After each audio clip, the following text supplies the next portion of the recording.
Bismillahirrahmanirrahim.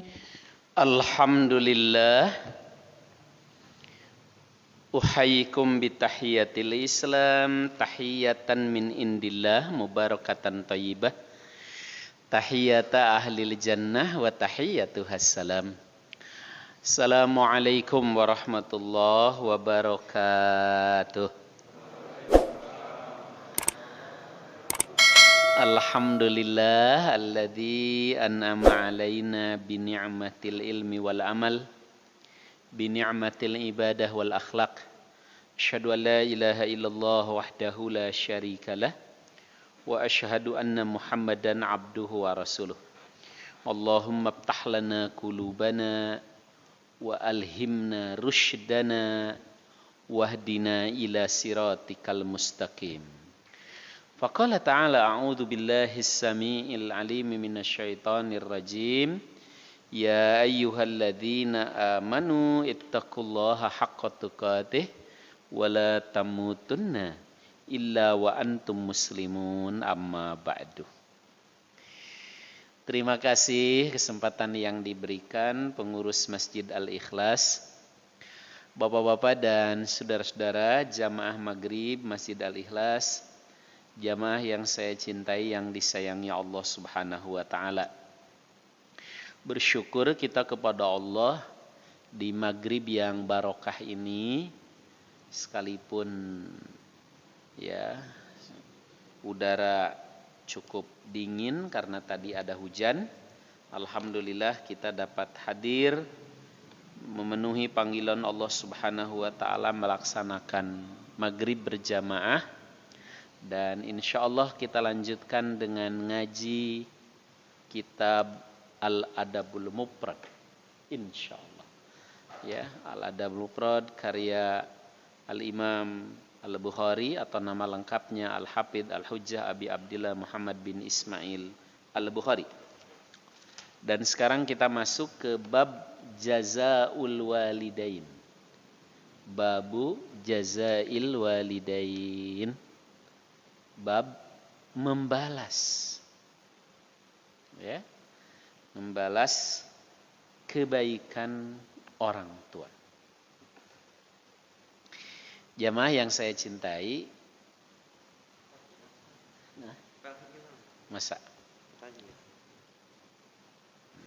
foto ini.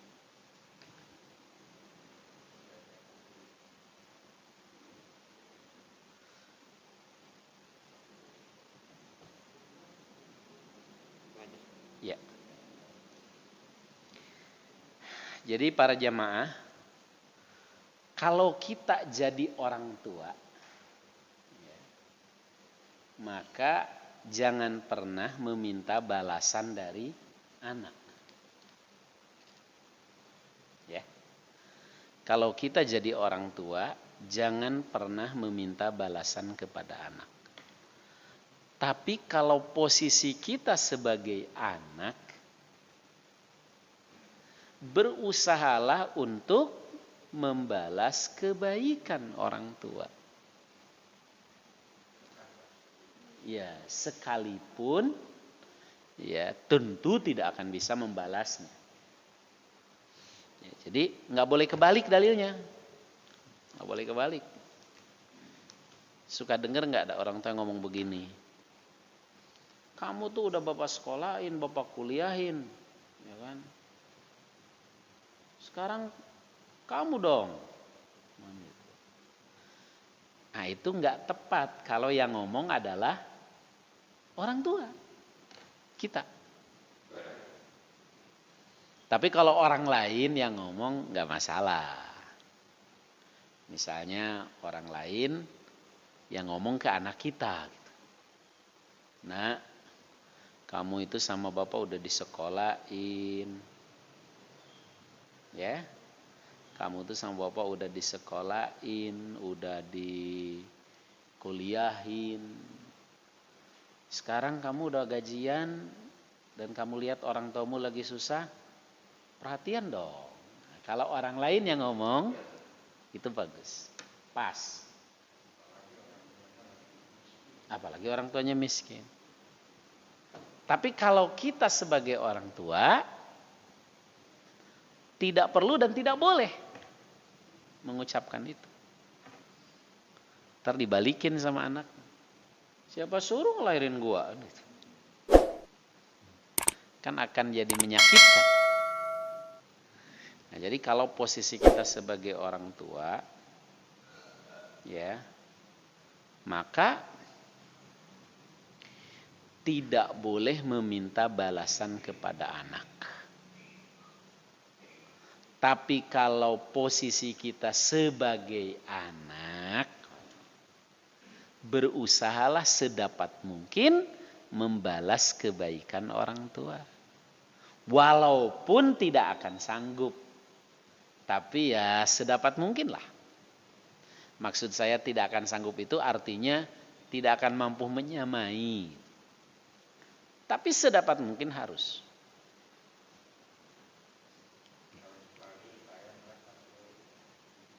Ya, tergantung kondisi ekonomi kita sebagai anak. Ya. Nah, sebelum ke sana saya ingin menambahkan kembali kalau posisi kita sebagai orang tua. Posisi kita sebagai orang tua jangan pernah minta balasan kepada anak, termasuk tidak perlu mengungkit-ungkit kebaikan kita kepada anak.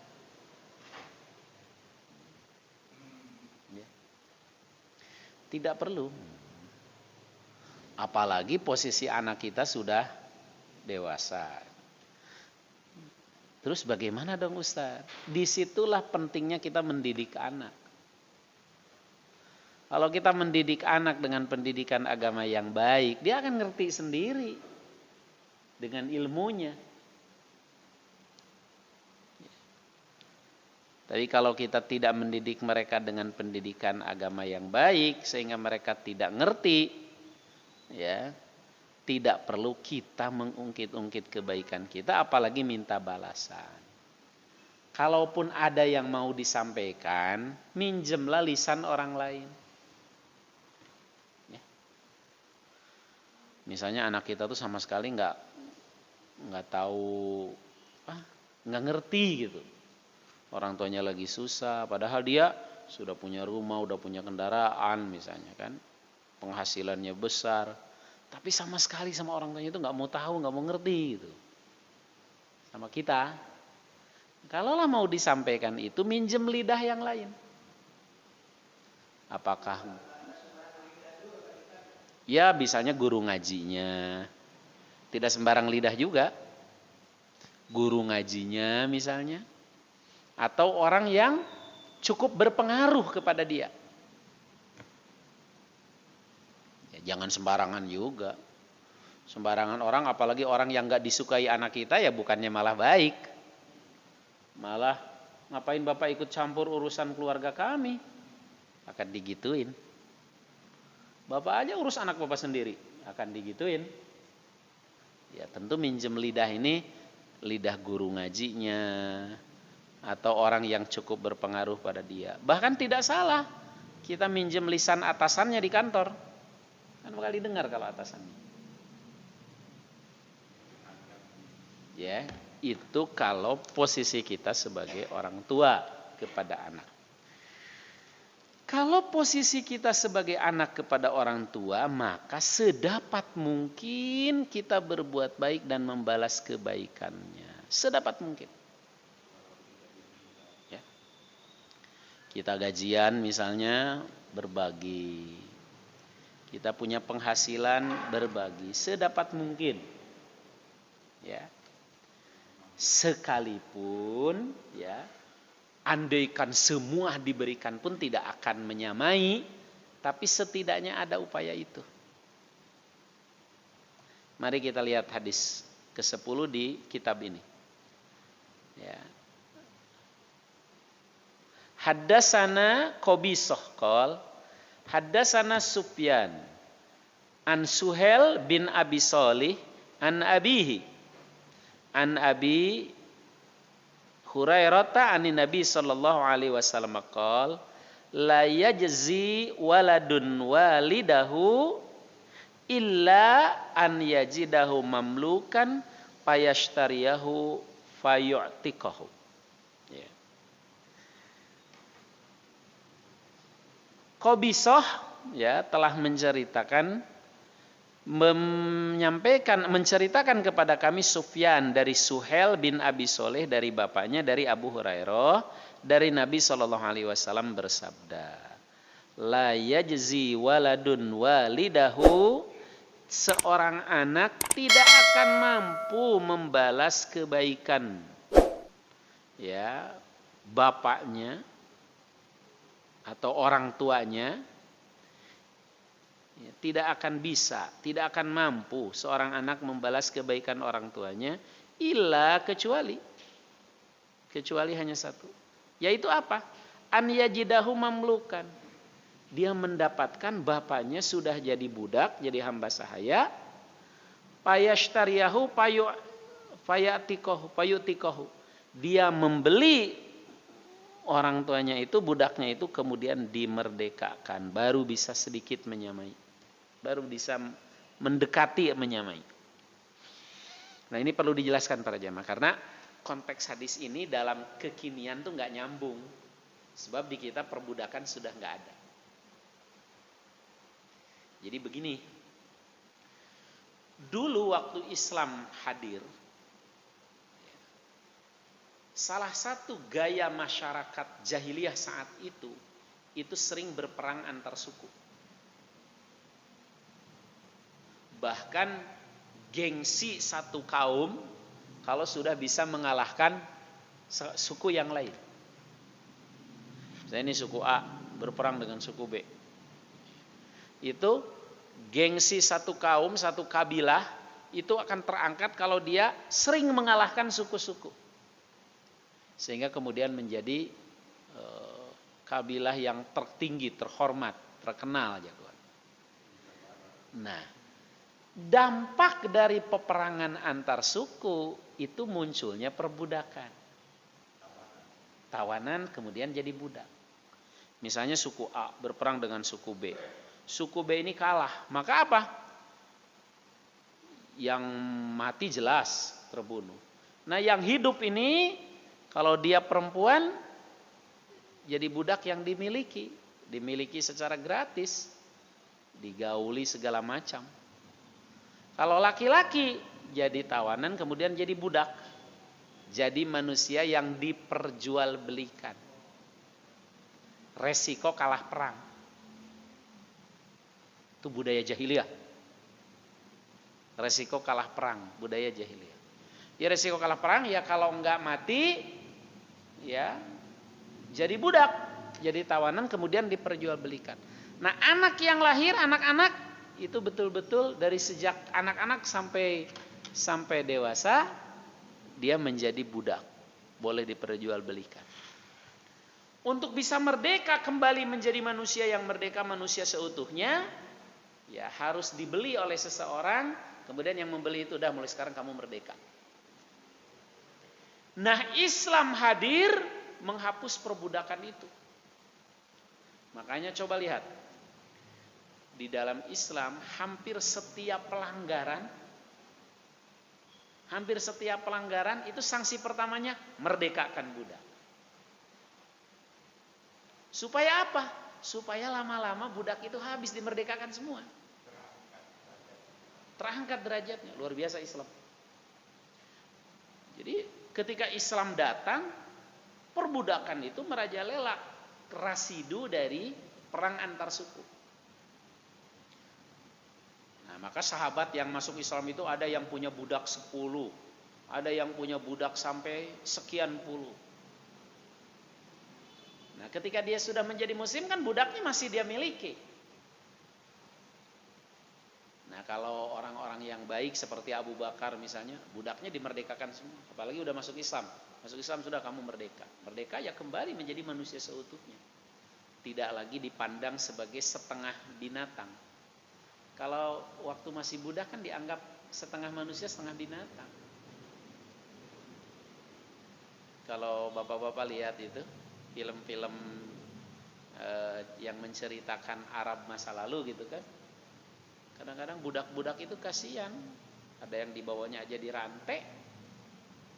Ada yang nggak dirantai tapi ya kerjanya itu. Tukang disuruh-suruh. Oh, nggak dianggap manusia saja. Naudzubillah. Nah, dari sini sudah mulai paham apa yang dimaksud mendapati orang tuanya jadi budak, kemudian dibeli dimerdekakan. Ya, jadi misalnya seseorang, ya kan, pergi berkelana, pergi merantau. Begitu pulang, misalnya kan, kabilahnya itu kalah perang oleh yang lain, sehingga bapaknya menjadi tawanan, menjadi budak. Maka kebaikan yang paling tinggi yang bisa menyamai adalah berusaha dia untuk membeli bapaknya yang jadi budak itu, siapapun majikannya, siapapun yang punyanya, dan berapapun harganya.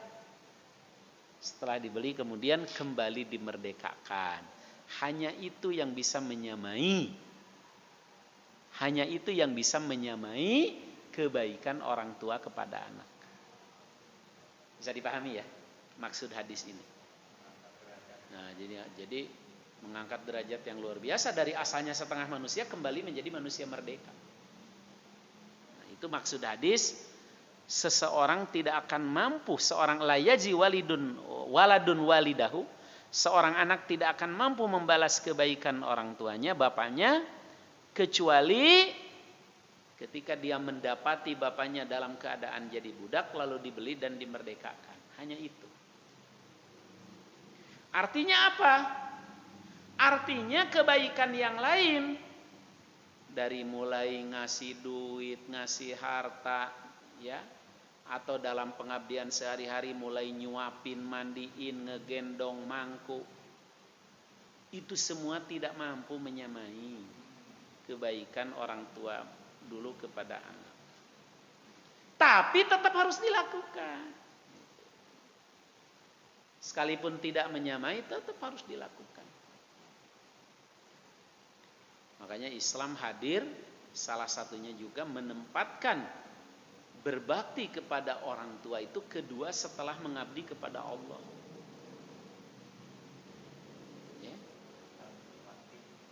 Ya, berbakti kepada orang tua kedua setelah Allah. Nah, jadi ini maksud hadis, seorang anak tidak akan mampu membalas ya kepada kebaikan orang tuanya kecuali dia dapati orang tuanya dalam keadaan menjadi budak kemudian dibeli dan dimerdekakan. Naudzubillah min dzalik. Kalau konteks hari ini kan enggak ada.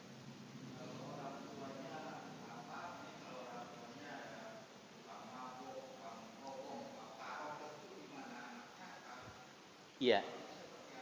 Ini pertanyaan bagus sekali. Bagaimana kalau orang tuanya itu dolim gitu? Dolim, tukang maksiat. Itu tadi, tukang bobok, tukang tarok, tukang mukakeun anrok. Misalnya ya. Ya artinya bapaknya itu betul-betul jauhlah dari Islam. Bagaimana? Tetap kewajiban berbuat baik selama tidak untuk maksiatnya.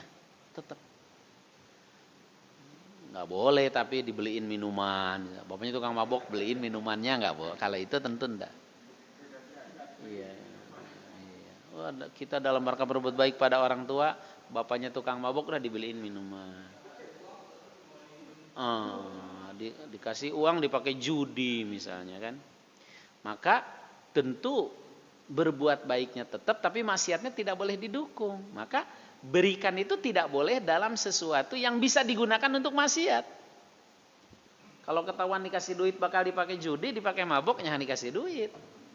Ya kasihnya makanan, pakaian. Si sejadah dijual. Ya jadi disitulah kita diberikan akal. Disitulah kita diberikan kreativitas berpikir. Karena ada kalimat la ta'ata li mahlukin fi maksiatil khalik. Tidak boleh taat kepada makhluk kalau itu dalam kerangka maksiat kepada Allah. Nah, jadi kalau dapati orang tua tukang maksiat, udah ketahuan tukang minum, malah sengaja dibeliin minumannya, jelas bukan berbuat baik. Bahkan dikasih duit pun jangan kalau ketahuan duit itu dipakai untuk maksiat. Berikan yang lain tapi tetap berbuat baik. Misalnya dibelikan pakaian, makanan. Ya. Jadi ada sebelumnya itu kemarin kan bab birru walidayhi wa in kana dzaliman.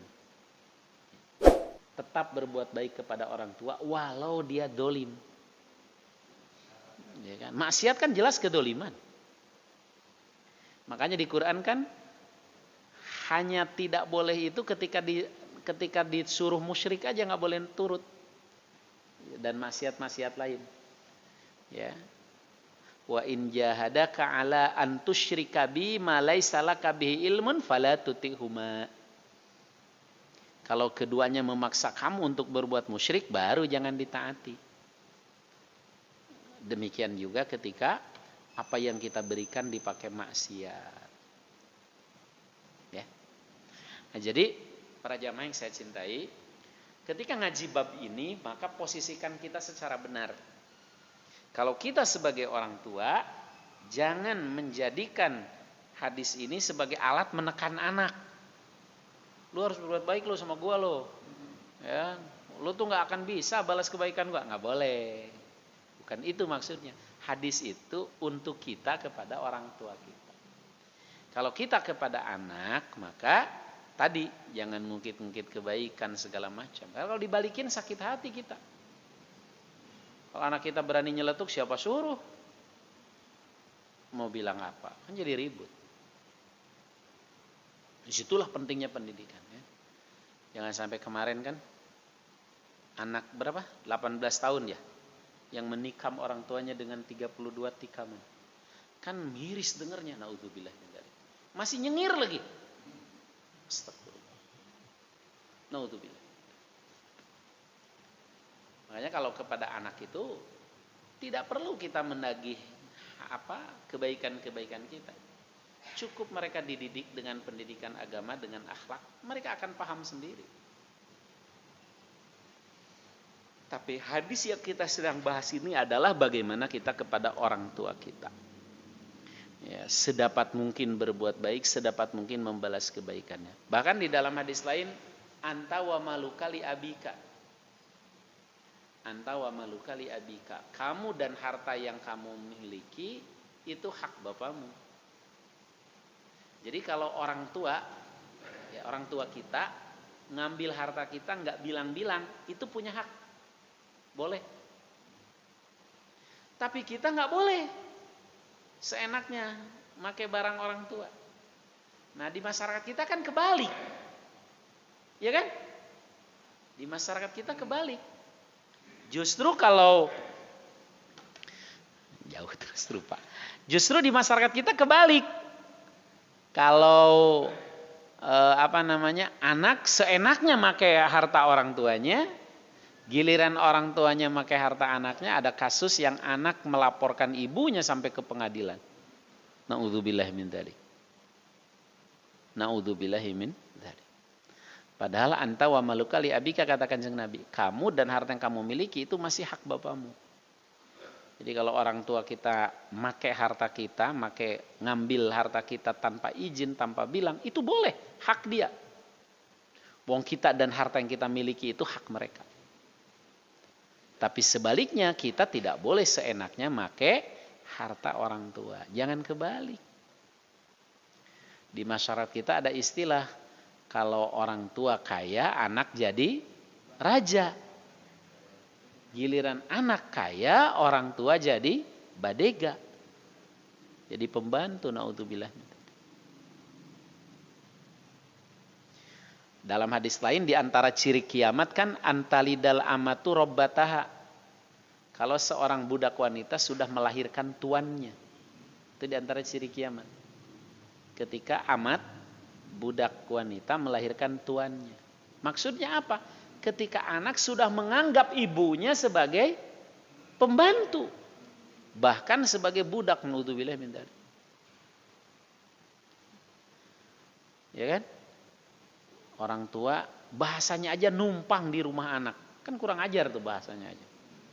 Padahal nggak ada orang tua numpang di rumah anak, kok hak dia kok. Bahasanya aja dia numpang di anaknya. Ketika makan di pojok, piringnya aja tidak sama. Dan biasanya kalau orang tua tinggal di rumah anak, dia kerja kayak pembantu, nyuci piring, masak segala macam. Ngurus cucu, dulu ngurus anaknya, udah tua ngurus cucunya. Kalau atas keridoannya sih nggak masalah. Atas keridoan nggak masalah. Kan ada juga orang tua memang dia nggak mau diem. Mas awios, orang tegenah cicing mah kan gitu. Biasa, kalau itu sih nggak apa-apa, memang keinginan dia. Udah kita cegah tetap aja nggak mau, dia memang nggak enak diem. Kalau orang tua udah dari dulu tukang kerja, emang anak dari dulu tukang molor. Orang tua biasanya nggak enak kalau dia diem, ada aja yang dikerjain. Kalau atas keridoannya nggak masalah. Yang tidak boleh adalah sengaja dikasih job, dikasih kerjaan, bahkan kalau belum ditegur. Mak, kok ini piring masih berantakan? Astagfirullahaladzim. Itu yang tidak boleh. Jadi luar biasa ya. Di antara ciri kiamat udah dekat itu kalau antalidal amatu robataha. Kalau seorang budak wanita sudah melahirkan tuannya, yaitu melahirkan tuannya. Jadi ketika anak sudah menganggap orang tuanya sebagai budak, sebagai lebih dari pembantu kan kalau budak. Ya.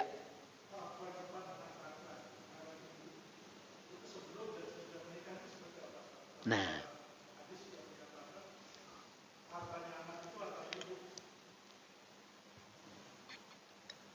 jadi akhi, bedakan anak laki dengan perempuan. Kalau seorang anak perempuan ketika dia sudah menikah, maka hak orang tua itu beralih ke suaminya. Jadi suaminya lebih berhak ketimbang orang tuanya ketika seorang anak perempuan sudah menikah. Tetapi kewajiban dia, si anak perempuan ini untuk berbuat baik, untuk berbakti kepada ibu bapaknya tetap sekalipun sudah punya suami. Hanya saja ada beberapa hal yang harus izin suami ketika beririsan kepentingan di waktu yang sama misalnya, ya. Maka ketika dia harus, misalnya ibunya sakit, orang tuanya sakit, dia harus izin kepada suaminya untuk menjenguk ibunya, mengurus ibunya barang beberapa hari. Jadi kewajiban anak kepada orang tua itu tetap, ya, tetapi ada hak yang beralih kalau itu anak perempuan. Hak beralih dari orang tua kepada suaminya. Tapi kalau anak laki-laki, akhi, ya kan, sebelum menikah maupun sesudah menikah tetap sama. Dia wajib berbakti kepada ibu bapaknya, ya, dan sesudah menjadi suami, artinya dia punya istri, tetap kewajibannya itu tetap. Kan banyak fenomena mertua anak menantu. Ya, mertua anak menantu, ada cerita filmnya itu. Ya, biasanya si menantu, istri dari anaknya itu, ya, terjadi persaingan dalam tanda kutip dengan ibunya. Dan tidak sedikit suami-suami yang kalah, lebih mementingkan istrinya ketimbang ibunya. Nah, itu yang tidak boleh terjadi. Jadi kalau anak laki-laki dari sebelum menikah maupun sesudah menikah, ya, kepada orang tuanya itu tetap sama. Kewajiban berbakti, kewajiban perhatian tidak boleh berubah. Kalau anak perempuan tadi kewajibannya tetap, tapi ada beberapa hal yang harus izin suaminya, itu aja. Kalau anak laki-laki tidak perlu izin istri. Mana ada izin istri? Boro-boro berbakti kepada ibu bapaknya, nikah lagi aja nggak perlu izin istri. Ya kan?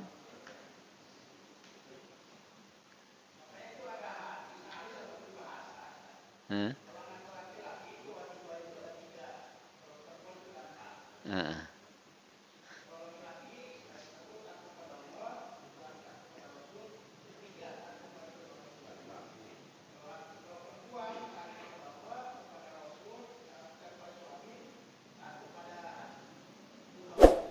Ya, itu kesimpulan dari dalil. Itu kesimpulan dari dalil. Betul. Kesimpulan dari dalil begitu.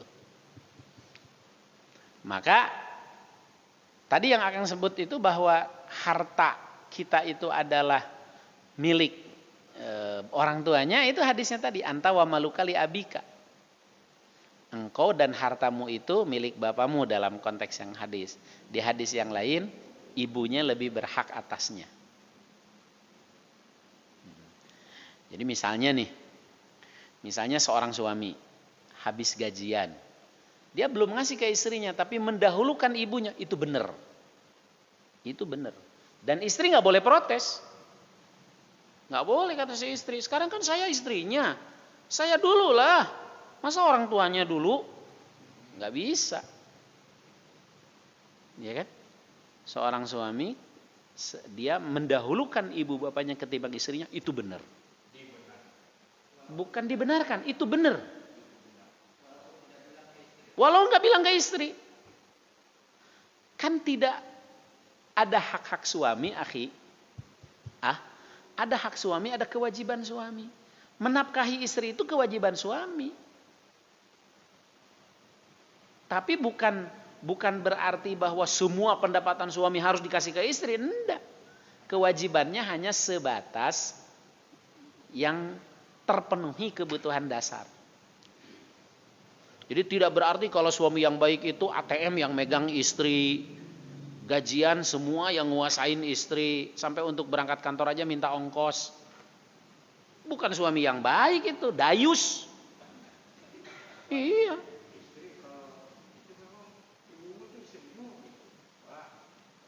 Ya itu kalau itu pemajikan durhaka itu kalau ngomong begitu. Memang ibumu istrimu. Leuwih ti istri. Dia ibu saya, kamu cuma istri saya. Boleh suami mengatakan itu kalau istrinya kurang ajar kayak begitu. Jadi kewajiban suami itu memberi nafkah. Tidak berarti bahwa semua pendapatan suami harus diambil istri. Enggak. Dia boleh ngatur. Ya, tidak perlu tahu. Betul. Cukup yang dasar aja kewajiban. Misalnya apa? Kalau biaya listrik, air, telepon, belanja sehari-hari sudah diberikan, biaya sekolah anak sudah selesai. Dia punya kelebihan lain untuk ngasih orang tuanya, ya, ngasih ibunya, ngasih bapaknya, dan ngasih istri yang berikutnya, sah-sah saja. Wong hak istri itu cuma 1/4 dari sebagai istri, cuma 1/4 dari suami itu. Kan suami boleh punya istri itu 4. Berarti kan satu istri itu haknya cuma 1/4-nya. Tidak boleh 3/4-nya itu dia mau serobot juga. Nggak boleh. Ya. Soal si suami nanti menggunakan atau enggak, haknya ke 3/4 itu soal keberanian, Kang.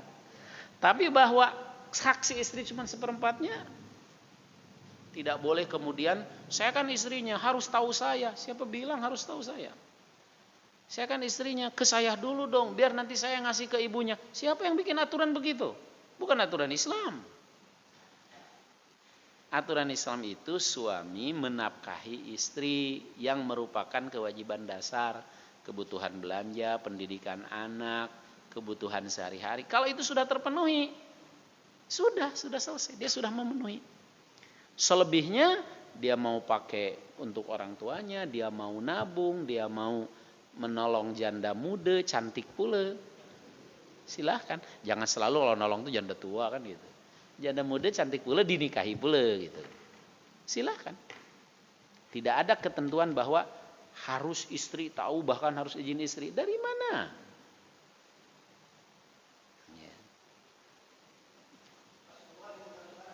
Ya? Oh iya, masuk ke itu. Masya Allah. Ya? Tidak usah. Tidak ada usaha dan tidak ada ketentuan. Iya. Kata Ustadz, siapa yang di Bandung? Daripada lebih baik minta maaf daripada minta izin. Iya. Minta maaf lebih mudah daripada minta izin. Kalau minta maaf kan tinggal bilang, maaf mah, Papa udah nikah lagi 2 bulan yang lalu, kan selesai. Iya, kalau minta izin kan izinnya njelimet. Ya, walaupun kita cuma teori, gitu. Tapi kan tetap harus dijelaskan hukumnya. Iya, soal keberanian. Ustadz mah cuma teori. Iya, tapi tetap harus dijelaskan. Walaupun belum bisa ngamalin, tetap harus dijelaskan. Bahwa tidak ada ketentuan harus minta izin, tidak ada ketentuan harus ya, apalagi kepada ibu, ya, apalagi ngasih kepada ibu. Wong nikah lagi aja tak perlu izin, apalagi memberikan berbakti kepada orang tua. Gitu Kang, kesimpulan hukumnya. Ya, jangankan ngasih ke orang tua, berbuat baik dan berbakti kepada orang tua, lah kita mau nikah lagi aja nggak perlu izin istri. Maka aneh kalau tadi ada orang istri yang ngamuk ketika suaminya perhatian kepada orang tuanya, atau suaminya misalnya ngurus adik-adiknya dari orang tuanya, kan bisa aja kejadian gitu. Tapi ada baiknya diceritakan dari awal. Saya dulu waktu mau menikah itu bilang ke istri, ke calon istri, ya saya ini harus ngurus 6 orang adik-adik. Jadi nanti ketika menikah, maka bukan cuma kamu yang harus saya wajib nafkahi, tapi adik-adik. Sejak awal kita begitu. Jadi dia udah tahu perlu juga keterbukaan seperti itu. Atau ada istri yang menyarankan supaya suaminya menikasi itu. Oh, itu mah mantap. Mantap. Cuman itu hanya ada dalam, iya itu cuman ada dalam cerita. Itu sih mantap. Hanya ada dalam cerita. Bukan fakta. Oh iya. Pengalaman pribadi jangan-jangan. Oh bukan.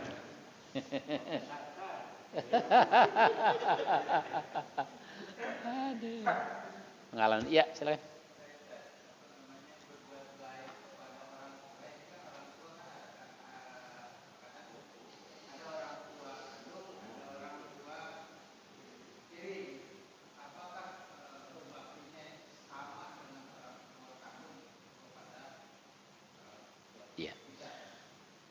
Kalau kepada orang tua kandung, tidak ada bandingannya. Tidak ada bandingannya. Dengan kata lain tentu berbeda kewajiban kepada orang tua kandung dengan orang tua yang bukan kandung. Mau istilahnya sambung, mau istilahnya tiri, itu apa arti istilah. Tapi tentu tidak akan sama. Kan suka ada juga tuh orang tua dalam nasihat, mertua juga sama, orang tua juga harus sama berbuat baik. Dari mana? Orang tua mah nggak bisa disamakan, tak ada bandingnya. Kewajiban berbuat baik, berbakti kepada ibu dan bapak yang melahirkan, yang merawat kita, tidak ada bandingnya. Baik itu mertua, orang tua angkat maupun tiri atau kandung. Tidak ada bandingnya. Dia kedua setelah Allah. Ya, berbuat baik dan berbakti kepada ibu bapak kita itu kedua setelah Allah. Tidak ada bandingnya. Baik itu mertua nggak boleh disamakan. Baik itu orang tua sambung atau angkat atau tiri nggak boleh disamakan. Dalam artian ibu dan bapak tetap di atas dan paling utama. Bukan berarti bahwa kita tidak wajib berbuat baik kepada mertua, bukan begitu sudut pandangnya. Jangan salah paham. Bukan berarti kita tidak harus berbuat baik kepada orang tua tiri, bukan berarti kita tidak harus berbuat baik kepada orang tua angkat, tetap kepada orang tua angkat kita berbuat baik, tetap kepada orang tua sambung atau tiri kita berbuat baik, tetap kepada mertua kita berbuat baik. Wong mertua itu begitu baiknya anaknya aja dikasih, ya kan? Tetapi tidak sama dan tidak akan menyamai kewajiban berbakti dan berbakti kepada ibu bapak kita, walidain. Tadi kan tuh tidak akan ada yang menyamai, tidak akan bisa sama. Ya. Jadi saya antara sependapat dengan tidak sependapat. Kalau ada yang nasihat nikah, mertua juga sama-sama orang tua. Jadi tetap kamu harus berbuat baik. Betul harus berbuat baiknya mah, tapi tidak bisa menyamai dan menyamakan dengan orang tua kita. Ya.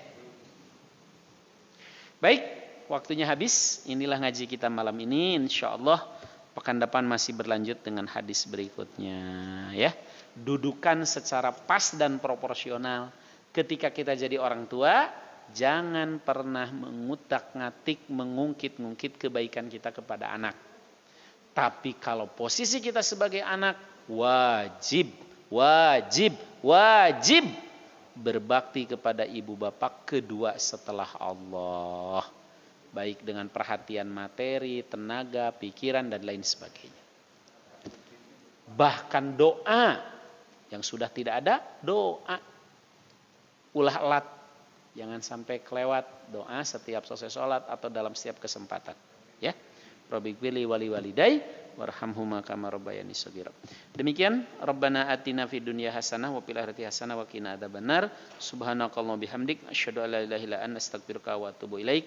Assalamualaikum warahmatullahi wabarakatuh.